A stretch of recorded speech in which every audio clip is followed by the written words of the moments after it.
Hi, hello, and welcome or welcome back to a new video.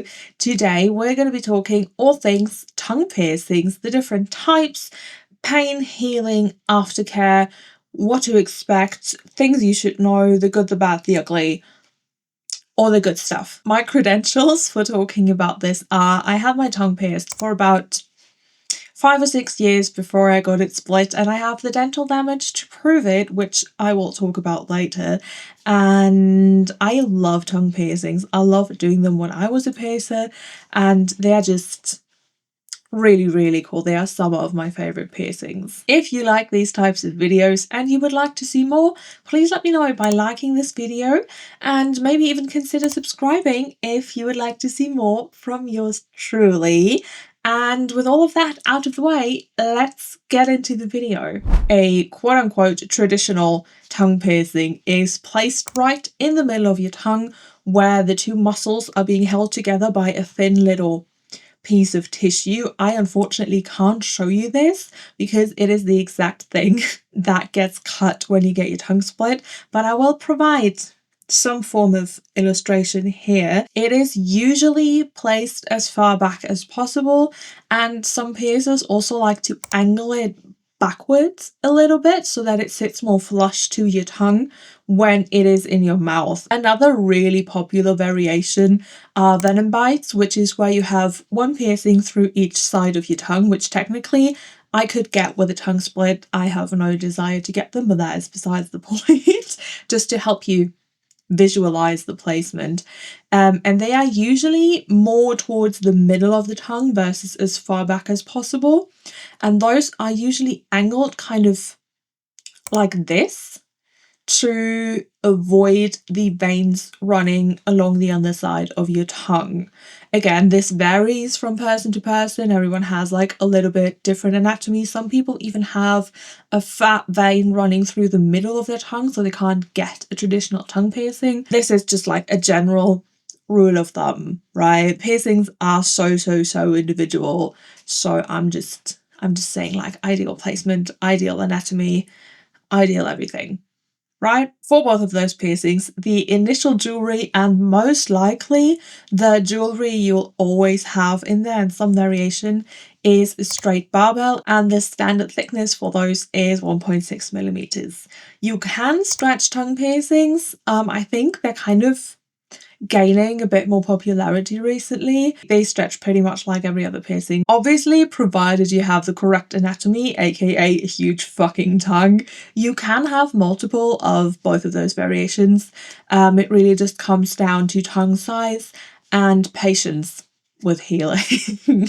I've touched on my hatred for snake eye piercings, screw piercings, and whatever they're all called a couple of times, but for anyone who's new here and for like the sake of like completing this video, do not get piercings that staple together the two sides of your tongue. Please, for the love of God, I don't care how cool you think they look. They are dangerous. You are essentially stapling together the two muscles of your tongue and not allowing it to move properly. Piercings like that can and frequently do cause irreversible muscle, nerve, and tooth damage.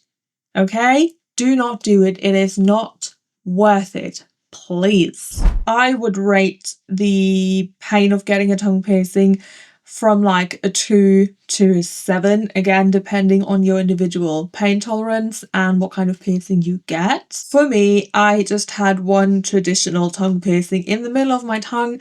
Getting it pierced was honestly about a 2, and during healing I sometimes had like 5 pain moments, but like really it was not that bad at all. Keep in mind though, I have been told I have a pretty high pain tolerance, so take it with a grain of salt, which is also why I like expanded the pain tolerance chart up to like a 7, because I have heard people say it was a 7 for them. So to be fair though, everyone I've asked, especially the people who got venom bites, because I don't have venom bites, I have no desire to get venom bites, but I am very curious what other people would rate piercing pains.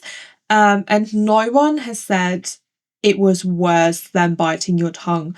I think it's like pretty universally agreed upon that biting your tongue on accident is so much worse than getting it pierced, no matter what piercing you get. So if that helps you. Also, that being said, traditional tongue piercings in the middle tend to be less painful compared to venom bites, because there's just a lot less tissue to go through. So that's just like the simple explanation. Either way though, as with every piercing, it will be over before you know it. And it's like literally it goes like this, and before you know it, you're done and you're on your merry fucking way with a new piece of metal shoved through your body, and you will be happy as a clam. Is that the saying? You'll be happy as a pig in shit or something. Like other oral piercings, tongue piercings tend to heal super quickly, so you should be all healed up and good to go in about 6 to 8 weeks usually. As with every other piercing, if you go to a reputable shop, they will give you a much longer bar than you need to allow for swelling, and trust me, you will need that room for swelling on your tongue piercing. It does not matter if you usually don't swell when you get new piercings. Your tongue piercing will swell, trust me, and you're going to need the extra room, and you will be so glad to have it. Obviously, to avoid unnecessary tooth damage and getting the jewelry caught and stuff, you're going to want to downsize pretty soon, which I would recommend doing around the 3-week mark. Some people can do it after 2 weeks. Some piercers even recommend doing it after 2 weeks. Others need a bit longer. It just, again, depends on the person. Please go see a piercer for your first downsize, since tongue piercings can be a bit tricky to change, and they're also known to close up quite quickly. Kind of goes hand in hand with the super fast healing time. You might need a second downsize at around the 8-week mark when you're done healing, but that's not always the case. As with tattoos, piercing aftercare also differs from person to person, and there are also regional differences. I'm not here to argue about whose aftercare is better or which is like the one right way to do things. Instead, I am just going to tell you to first and foremost follow what your piercer tells you, and I'm also going to tell you what I told my clients when I was a piercer. If you have a saline spray like this, you can just spray this on your tongue piercing top and bottom like you would with any other piercings about 3 to 4 times a day, in addition to all the other things I'm going to tell you in a second. If for whatever reason you don't have access to anything like this, you can also gargle or swish your mouth with saline solution. You can get them in like little packaged thingies like this. They're sterile, and that's like the main thing we're looking for. I wouldn't necessarily recommend making your own saline solution, since the stuff you can buy is sterile and has the right like percentages. Can't think of the word as always, but if you don't have access to that, it is absolutely better than nothing to make your own and use that versus just leaving it. I would also recommend rinsing your mouth with just water or mouthwash without alcohol after everything you eat or drink that isn't plain water, just to help avoid any like lingering food bits and bacteria sticking around your fresh tongue piercing. You most likely won't be able to eat solid foods in the first couple of days of healing anyway. If you are one of the lucky people who can, I would not recommend it. Again, just to avoid getting your jewelry caught on food or caught in your teeth because you're not used to it yet, and also to avoid like strain on your tongue, because you don't realize how much you actually move your tongue when chewing and eating until it fucking hurts when you do it. Instead, stick to soups and soft foods like mashed potatoes, and also avoid spicy foods so you don't accidentally irritate your tongue piercing. No smoking, no vaping, no alcohol for at least the first 3 weeks, and no kissing or oral sex, again, for at least the first 3 weeks. It's better if you wait like 4 or 5. Germs and pain is all I'm going to say about that one, and you can fill in the blanks or Google it, but please don't. Please don't. I've seen some shit. Now, what would this video be if I didn't tell you about the downsides of the piercing we're talking about this week? And that, as with every oral piercing, would be tooth and gum damage. Yay! Of course, there is the possibility of biting down on your jewelry and cracking a tooth or breaking a tooth or a crown or whatever you have in your mouth. But there is also the fun possibility, which is probably way higher than breaking a tooth on your jewelry, of gum erosion, or like, what's it called? Dental erosion, tooth erosion. I think that's the term. I don't fucking know, I'm not a dentist. Tooth erosion, which is where when your jewelry rubs against your teeth for like a prolonged period of time or over the course of like a couple of years, your enamel just wears away and it basically fucks up your teeth without even doing anything, which is why it is really, really important to also not like fidget and play with your tongue piercing. Another thing that can happen, and that usually happens behind your teeth, like on the inside of your mouth and not on the outside, with tongue piercings, is gum erosion, where your gums like wear away and more of your tooth is exposed, and it can lead to like your teeth falling out, which I do have a little bit of from my tongue piercing. It's mainly like behind my top front teeth and on the inside, like along here. Not fun. And the thing is that enamel on your teeth that gets worn away from the jewelry or the gums, they don't grow back. So it's really, really important, if you care about your teeth and your oral health, to be super diligent and like check at least every couple of months to see if you see any signs of that kind of erosion. Be prepared to possibly part with your tongue piercing, because like I say, I feel like in every in every one of these videos, no body mod, no piercing, no tattoo, no nothing is worth health risks.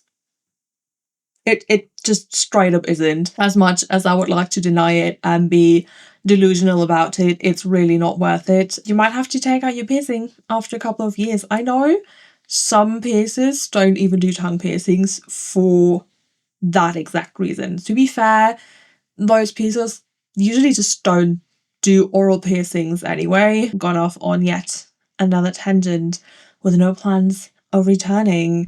For long-term care, one of the most important things is to just not play with your piercing. Not really for the piercing's sake, but more so for the health of your teeth and gums, like I just ranted about 2 seconds ago. I know it is really, really tempting, but I have seen a handful of people who just have like, you know how some people who get lip filler have like that keyhole where their lips don't fully close? I have seen people whose teeth look like that because they constantly have the bar of their tongue piercing between their front teeth. It's just not good. Please don't do that, or at least try not to, because it is so bad for your teeth. It is so bad for your teeth. Also, make sure to brush your tongue regularly. Sometimes the top ball, or the bottom ball to be fair, will sink into your tongue just a tiny bit. If it's not painful, that's actually pretty normal. It's like nesting, and like pay special attention to that little scoop. I don't know how else to put it. When brushing your tongue, just to make sure that there's not like a huge amount of plaque and dead skin cells and all that gunky stuff in there. And also make sure to like routinely take out your jewelry and clean it outside of your mouth, because I cannot tell you how many people I've seen where it's usually the bottom ball, because they don't like brush on the underneath of that tongue. It's just covered, completely covered in plaque, to the point where it looks like they had like an imitation pearl end on their thing when it was just like regular titanium. It was they were white, yellowy white. Yeah, just make sure you clean your jewelry regularly as well, because it can also cause like really, really bad breath, obviously, if you don't you know, if that's plaque, that's bacteria, and the bacteria causes bad breath, and blah, blah, blah. Yeah. Basically, if it's in your mouth, treat it like a tooth or braces or a retainer. Just because it's a piercing, it's not going to magically clean itself, okay? And that was everything you need to know about tongue piercings. If you happen to have a question that maybe I didn't answer in this video, please feel free to ask it in the comments and I will be so happy to chat with you there. As always, thank you so much for hanging out with me today and listening to me yap, and I will see you in the next video. Bye!